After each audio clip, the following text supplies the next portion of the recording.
But let's get into the defense here. Little D. Oh, let's talk about that D.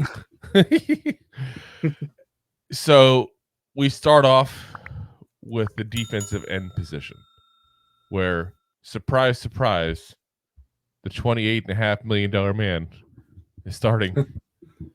Brian Burns, the Spider-Man. Spider-Man does whatever a spider can. And I don't know about you, but I would love to see him wrap up some quarterbacks in his webbing this year. It's time. Yeah.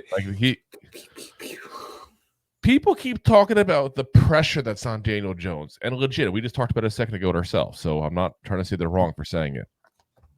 Let's talk about the pressure this man's under. That's a freaking big contract to live up to, guys. Like, that is a massive contract. This guy's only had 1 year with over 9 sacks. And I get it, sacks are not the end all. We've talked about that before. I'm not changing course on that. But when you're making a $28 million contract, I'm not going to give you credit for rushes and, disrupting the passer and blah, blah, blah. No, you get that damn quarterback to the ground. This is the one exception to that rule that I'm going to look at that and go, you better get that damn quarterback to the ground because I'm paying you freaking $28 million a year. Not that I personally am. Just get excited. Let's say. I don't have that kind of money. Definitely don't have that kind of money. Wait a minute. But yeah, like I said, it's just that's a lot. The pressure is going to come with that, guys. He's never dealt with that kind of pressure before. He's never played in New York before, which is a whole different set of pressures at that point there. Yeah, and I'm telling you, played in North Carolina, where you were the diamond amongst the rough. Yes, shine bright like a diamond. Now come to New York, no one shines bright. Yeah, and I think he's up to the New York task. That part I'm not worried about, but I have to bring it up because there is a difference that some guys can't hack it in New York. I think he can handle the New York pressure and the New York media and everything that comes with playing for the Giants as one of the star players for them. I think he can handle that. What I'm not sure on is, can this guy put up 13, 14 sacks? Because I'm telling you right now, with that contract, that's what I'm expecting.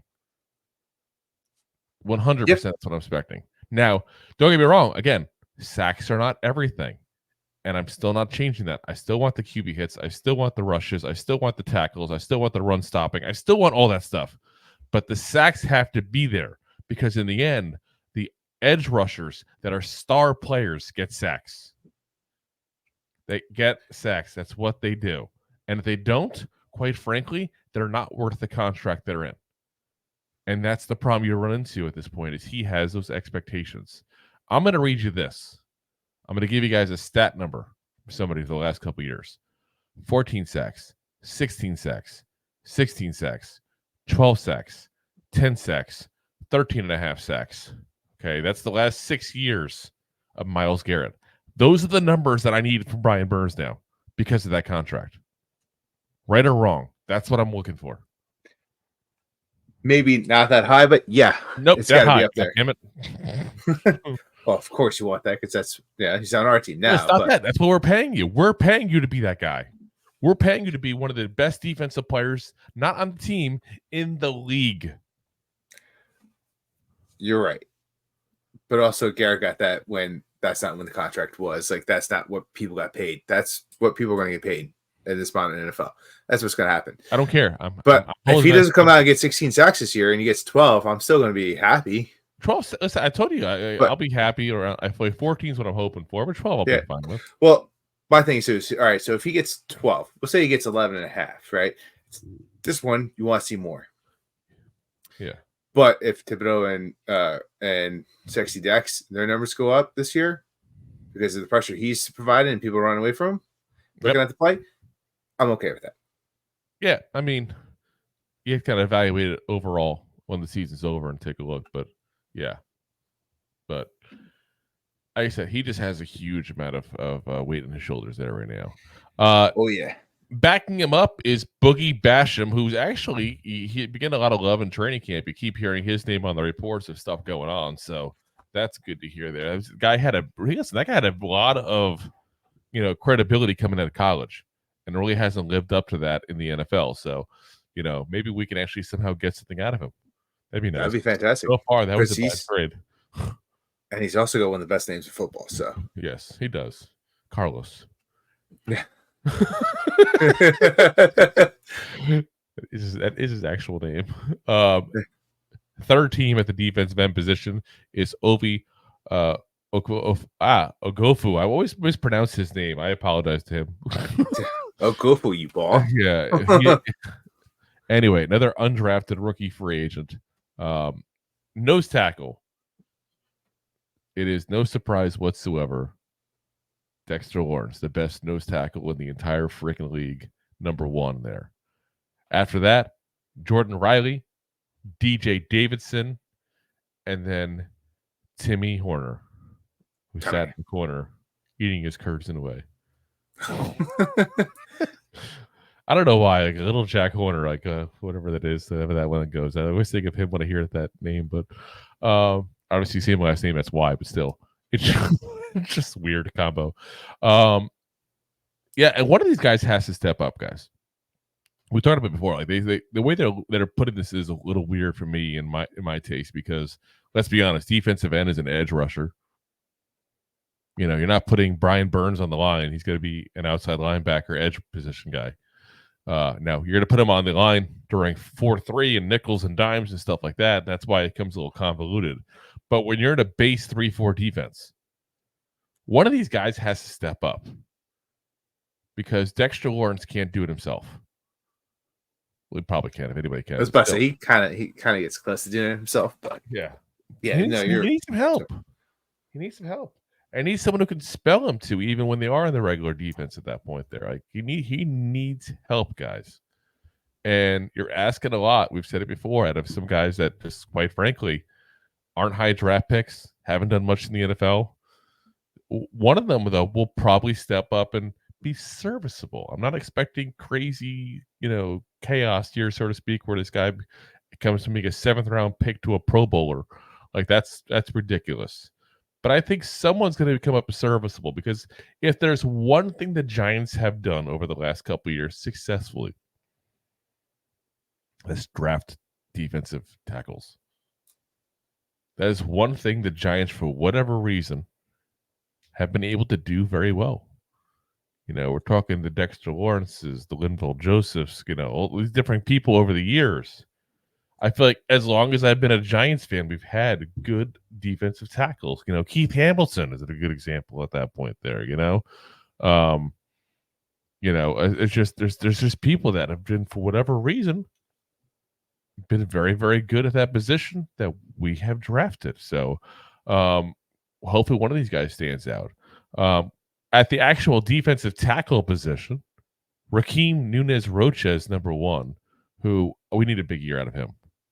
Because he's the only established defensive veteran on that true defensive line. Again, not the defensive end or edge rushing position, but the true defensive line of the 3-4 that has any real experience playing and isn't kind of washed up, besides Dexter Lawrence. Then you got Ryder Anderson, who is going to be an interesting one, because by all accounts, he fits better as a defensive end in the 4-3. So it's interesting to have him second. I wonder if they're going to use him a lot when they go into 4-3 kind of sets. I wonder if that's kind of the plan. Like if they go into a 4-3 kind of set there and, go into a nickel dime kind of package at that point there and change some things up, are they going to put him in as a defensive end in that position? After that, Jordan Phillips, who's the guy I said kind of washed up. The guy's had one great year as a sack artist there. I think he had 9 sacks 5 years ago, and has 20 sacks in his career. But, again, he's a savvy veteran. He's a guy that can teach some of these young guys. He'll make the spot as one of the backups, that's for sure. Elijah Chatman, who has been basically the surprise in the last week or two of this training camp. All of a sudden, this kid is getting hyped up like you would not believe. Absolutely hyped up. And it's really interesting there, because this is a guy that you really didn't hear too much about afterwards. But there he is. He got, picked up They talked about it a little bit. He's got the baby Bison name that some people like, obviously. And now all of a sudden, the last week or two, you're hearing a lot more about him at that point. So we'll have to see what happens. See if he can make the roster. That'd be a little shocker if he does, but he's been shown to be pretty athletic. He did play a little fullback in college as well, which is kind of interesting. Maybe plays a little double side like that. Interesting. Not that everybody really uses the fullback anymore, but yeah, fullback. What is that? And then, of course, we got last up there, Casey Rogers from Oregon, undrafted rookie free agent. I don't think you really should expect to see here in this, on this roster, probably when the actual final roster pops up. He's more likely to get confused for Casey Jones of the Teenage Mutant Ninja Turtles. It needs to be confused with New York Giant. Cowabunga. Cowabunga, dude. All right. Let's go to the outside linebacker position. First up, Kayvon Thibodeaux. Obviously. That's there. Obviously. And that's going to be interesting year because Kayvon had the sacks last year, guys. But if you actually watch the tape, a lot of people thought his year was not as great as those stats give. He beat up on some really bad offensive lines with the Commanders, the Jets. He had an extremely high pass rush to sack ratio. Like the success rate that he had was like ungodly high. And we've talked about the show before. The one thing he really needs to get better at is setting the edge of the defense so he can go ahead and stop the runs, whether it be a quarterback or running back. I've seen both of them blow right on by him because they push him on the outside past where the quarterback is, and it goes right for it. Like, he's got to get better at that stuff. This is the third year, guys. He's got Brian Burns to teach him, who's had a lot of success in this league. Again, I said before, I'm not sure $28 million success, but he's had success. He's still a Pro Bowl player at that point.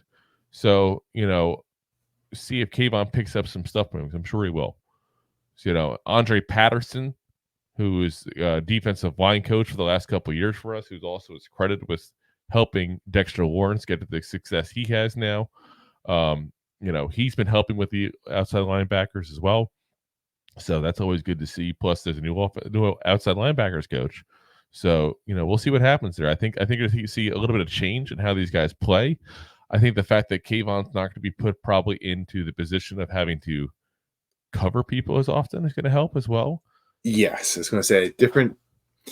He's going to be set up in a defense. It's probably going to be play to his talents more often. Exactly. Like we've talked about it. Wink Martindale's defense was not conducive to edge rushers. It just wasn't. Yeah.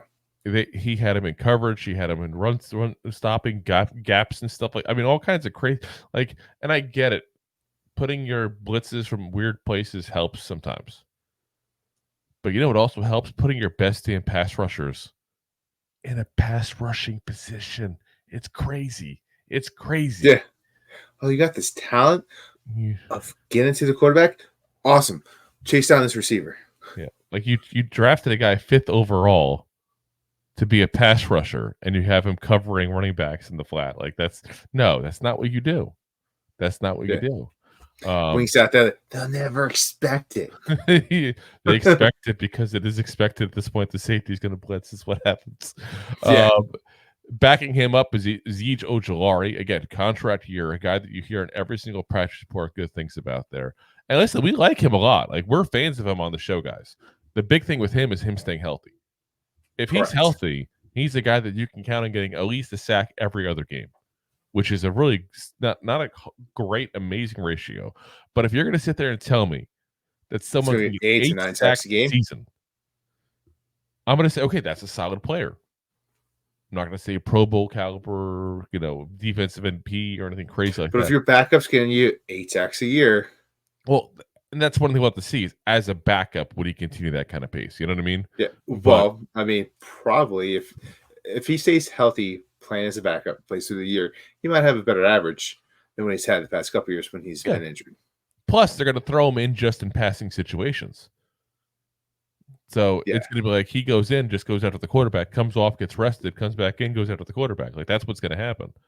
So, I'm curious to see what happens with him overall. My biggest concern, which it's a great concern to have, guys, don't get me wrong, is that he plays to the point so well that we lose him next year. Because I think he's got a lot of talent in him. I'd almost want like him to play good but not great so we can keep him at the selfish. Get a good deal on him, and yeah. then have him blow out and be amazing. You know what it is? Because like that's one of the most expensive things to get. We talked about with the Brian Burns thing a minute ago. A guy who can get to the quarterback is not cheap to get. It's just not. And a guy who can get to the quarterback as a backup and provide that off the bench is very difficult to come by because everybody wants to throw them in a starting position.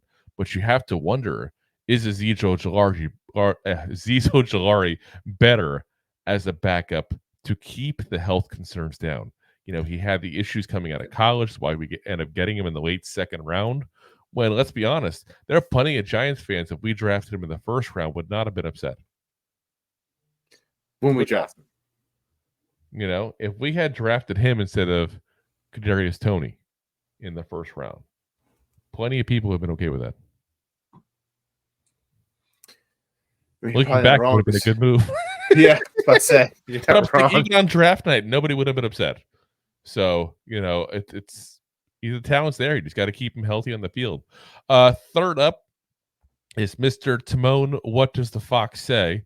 Who is just a guy that, listen, Tomon Fox is that scrappy guy that just all of a sudden just finds his way into situations. He's a decent backup kind of guy to have at that point, but he's your back end of your roster kind of guy. You're probably not going to develop into like a guy like we talked so nicely about, you know, Azeez Ojulari a minute ago. Like he doesn't have that potential, guys. His ceiling and his floor is not that much different apart. He's a low end edge rusher that can happen to make a roster, but you're probably, if you have to count on him for anything significant, you're probably in trouble. I'll do a little special teams for you. That's fair. Yeah. Now we got Benton Whitley, which just sounds like a fancy name, doesn't it? Feels like I should be drinking having some tea and crackers. Yeah, it's like, I went to the state of Benton Whitley the third Esquire to have some watercrescent sandwiches and some Earl Grey. It just sounds fancy. It does. And the scary thing is, we're going to talk more about the fact that his name sounds fancy than him himself, because he's not going to be a Giant. Let's be honest here. Probably not. Probably not going to be. Inside linebacker. You know, the funny thing is, somebody's probably going to be watching this or listening to this for the very first time, going, "What the hell are these guys on?" Listen, what are they talking about? It's in the damn name. Yeah. Inside linebacker position. Obviously, you got your starters, Bobby Okereke and Micah McFadden. The second team, they had Carter Coughlin and Deonte Johnson. Now, Carter Coughlin, I'm kind of shocked he's that high, guys. I'm a little shocked he's that high. You know, keep in mind, he was a late addition. And I wonder, and I have no news in this, guys. Let me be very clear on this. I have no inside information on this whatsoever. But let me ask you this, Rob. You're Shane Bowen for a minute, okay? You get the Giants defensive coordinator position. What's the first thing you probably do? Would you say clean house? What was that? Besides that, would you say maybe watch some tape from the last couple of years? Watch some tape, clean some house. I'm just saying, like, you probably watched a lot of film with the Giants. Yeah. I'm just wondering if the fact they brought him in so late, when they kind of made the determination he wasn't coming back before they got Shane Bowen. I wonder if Shane Bowen saw something he liked. I have no information on that whatsoever. I'm not trying to say like breaking news, like no, but it's just weird to me that like he was gone. He's on social media saying thank you to the Giants organization for everything. There was a clear breakup, and then all of a sudden there he is. Somebody on that coaching staff asked for him back. That's what I think personally at that point. I mean, you know, it also could have been, you know, obviously the fact that we have a new special team coordinator as well in Gabriel, and maybe he wanted him at that point for he is a special team stud. But it just makes me wonder now when I see him on second team inside linebacker, and they brought him in after he said he was leaving, and after we got Shane Bowen, if Shane Bowen saw something he liked in him. So we'll have to kind of keep track on that because he was an inside linebacker and an edge player. Like he never really had. I feel like he never really had a full home on defense because it kept moving him towards the special teams. I said just a little odd to me, a little odd. The other guy on that second team, Deonte Johnson, is one of those guys that sneakily has also had a very, very good training camp. Like this guy has popped up on the first team with the first team defense at times. And if you remember last year, Micah McFadden was taken out for Isaiah Simmons. I wouldn't say on a regular basis, but I'm, passing down specifically. Let's be honest, Micah McFadden is not the guy you want week 1 going against TJ Hawkinson. No. He's not the guy. Now, is Johnson the guy? I'm not saying that. It's an undrafted rookie free agent that sat around for a year and has hopefully developed something with the coaching staff there. But if you're going to put, we'll talk about the position in a minute, but if you're going to put Isaiah Simmons at a different position, you need somebody who's athletic and can go ahead and cover to put in those kind of passing downs. Maybe that's who it is. Maybe that's who it is. I mean, we'll find out. But there's a lot of hype around him right now. So we'll get into players that we should watch for in the preseason game coming up on Thursday. But spoiler alert, he's one of them. He's definitely one of them. Third team, Matthew Adams, special team star, kind of like Carter Coughlin, doesn't really see defense very often. And Darrius, the rookie we got this year that, to be very frank, I'm still trying to figure out why we got him. I'm not trying to be rude about it. I just don't think that you see where he's at. He's in the third team inside linebackers. Like, I'm questioning the pick a little bit there. Not trying to be a jerk about it. No offense, Musau. Just not so sure that was where to go. And then all by himself. He don't want to be. # save my Beavers. Yeah, on the fourth team. Yeah, Darian Beavers on the fourth team all by himself there. I'm a little shocked by that. I just listen, guys. This may be the end of Darian Beavers. If this continues, he doesn't go crazy this preseason. This might be the end of Darian Beavers. And let's be honest, if you're expecting him to go crazy during the preseason, that means he should be going crazy during the training camp, which means he wouldn't be the fourth team. I just think that injury he had as a rookie just killed and sapped the potential he had, guys. And that's a shame because this was a kid that we were pretty high on when he first came in. There was a lot of potential there, Yeah. Unfortunately, it's gone. Like MetLife has claimed so many ACLs in the past. It's gone. Look at that. Rob's so upset he's frozen. That's how upset Rob is. He's frozen. So next up is the nickel position there, guys. And with the nickel position, you got Drew Phillips as your starter. Now, Drew Phillips, obviously, Andrew Phillips is our third-round draft pick there from Kentucky.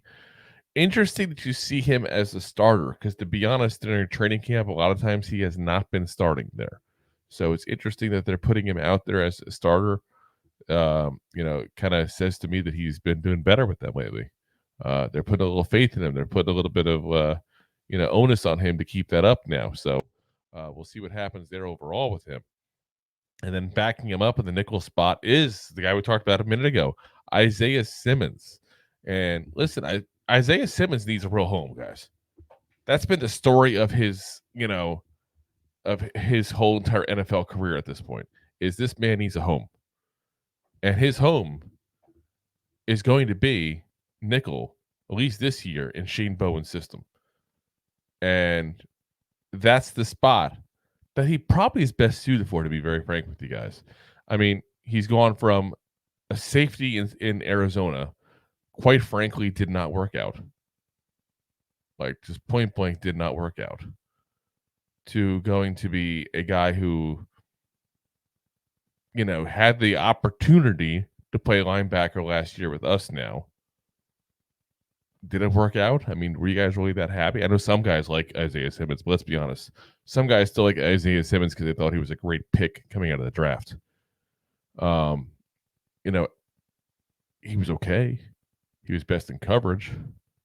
So if he's best in coverage, nickel position is like perfect for him at that point. You put him in a spot where he's covering guys who are slower, tight ends, running backs, people of that nature at that point. You're putting him in a position to still help in the running game because he still has that ability. And listen, nickel blitzes are going to happen in this defense. It's not just Wink Martindale that throws random people at the quarterback, Like he'll still rush the passer occasionally. I think this may end up really being the position for him. I think it's where he's probably best suited. And I'm intrigued to see what he does there. Third up there is Nick McLeod. There can be only one. And this is a guy that I still think could be a starting corner in this league. And I know I'm crazy for it. I know that most people will not agree with me whatsoever, guys. I still think he could be a starting corner in this league. And I think the fact that he's that low is a little shocking to me. That's to be quite honest there. And it's so shocking to Rob that he left for a minute and he came back now. I was so appalled. So, again, we'll have to see what happens. I'm curious to see where he ends up because Nick McLeod is not just a guy who plays nickel, which is kind of funny because nickel, but he was also a Highlander. We already did that before when you were gone. I know. You missed it. There can be only one. I can't help but say it every time. But yeah, I mean, you got Nick McLeod there, who is, listen, he's a good backup corner to have. This is a guy that can come on the field. He's done it before, not embarrass himself, and do something with the time on the field. So, then you got Trey Herndon, the guy we got from Jacksonville, who's got a little starting experience there. So listen, that's a solid group for people to bring in nickel and dime packages and those kind of situations, guys. Next up, the starting outside corners. Deonte Banks and Cor'Dale Flott. Let's be honest, there's no surprise there. Yeah. Cor'Dale Flott, I feel like, is like the guy that they're determined to shove down our throats. Like, I really hope that he does well. Because I think if he doesn't, there's going to be some slack coming back on Dable and Shane over this. I really do. And I honestly, let's be honest, I hope every single player plays well. I'm a Giants fan. But this is a risky move. Like, you didn't go out and get somebody to play this position. You put that kind of faith in Flott. Like, the very beginning, like, Flott's the guy, Flott's the guy, Flott's the guy. You drafted Flott too early to begin with. Most guys had him at a fifth-round pick. You gave him a third-round pick for him. So, yeah, there's a little bit of a risk there for sure in this whole situation there. Now, there's not risk for Deonte Banks. Like, he's never been a number one corner. And the times he struggled last year was when he had to be. And he's got that gauntlet. We talked about it before in the show. He's got a gauntlet of wide receivers to go through. The best of the best of the best, sir. Here come the man in black. But that's where he's at there. It's like, careful, someone's gonna get slapped. But I mean, he's got a gauntlet of people to go through. And I'm not so sure he can do it without some help.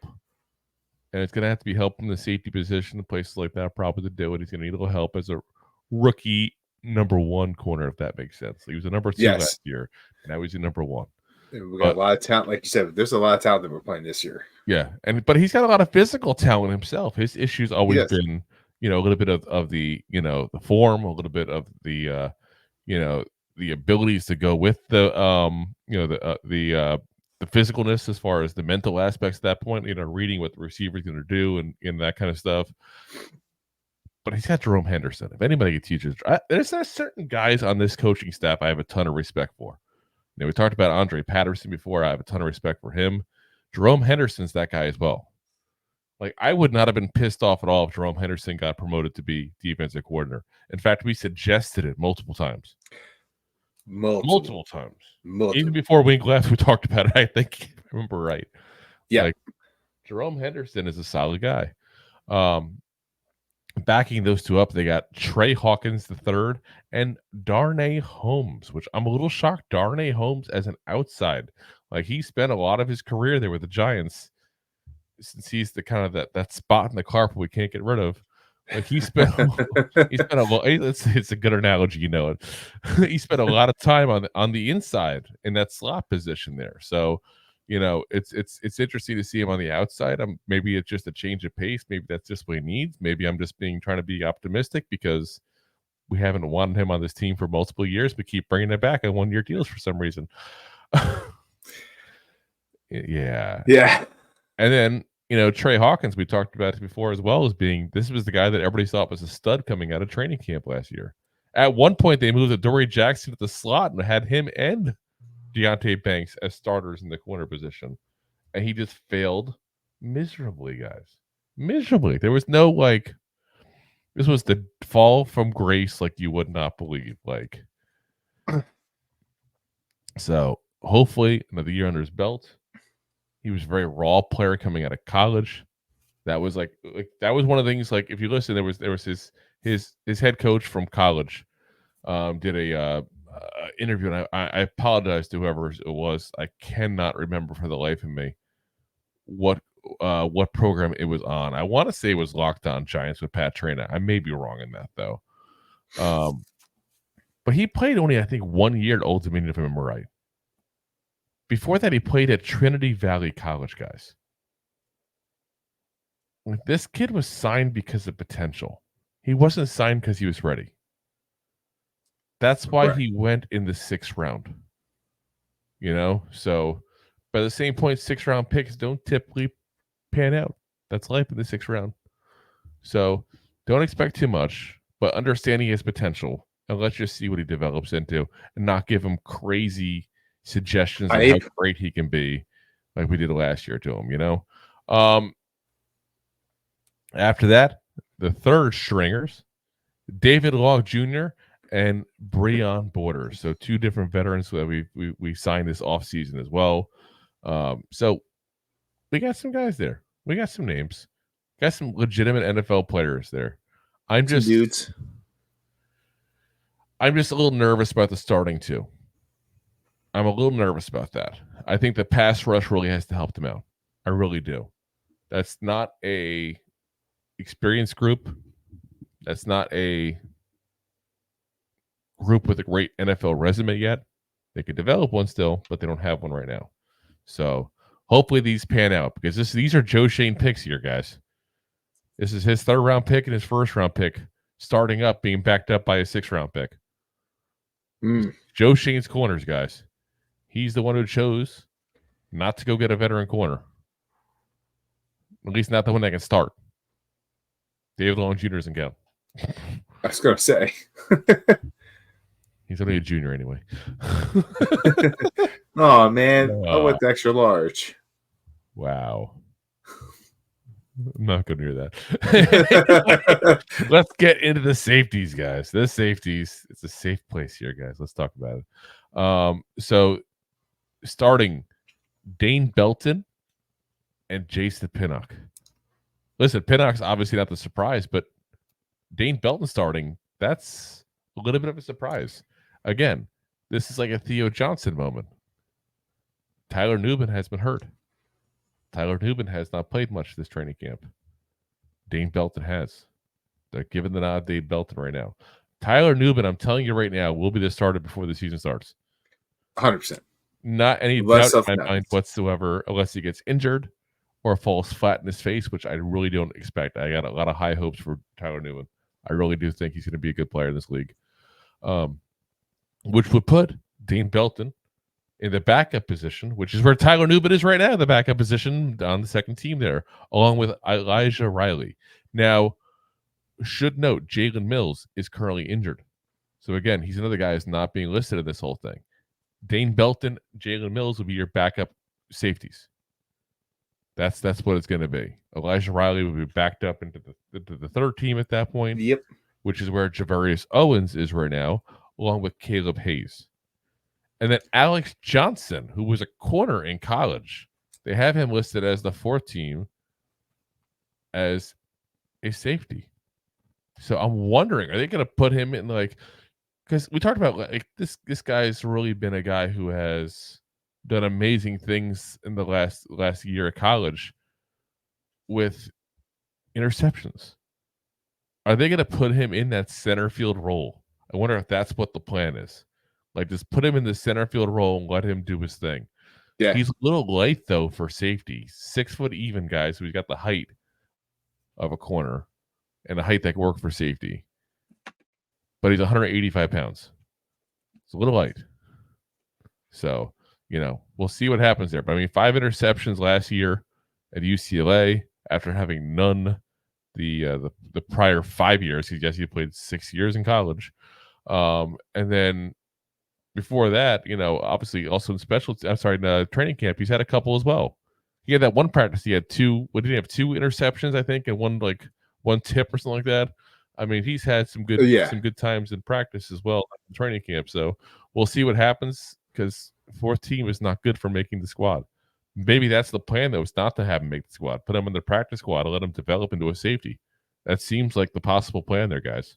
So, it's going to be a fun defense to watch, though. My big thing is I want to see the difference in Shane Bowen's defense, and I want to see what these corners do. That's the scariest part of this defense for me is those corners. So we'll see as time progresses here. So if you like that clip, then you will love the full episodes too. Find us on your favorite podcast app and look for us on all your favorite social media platforms. Thanks so much.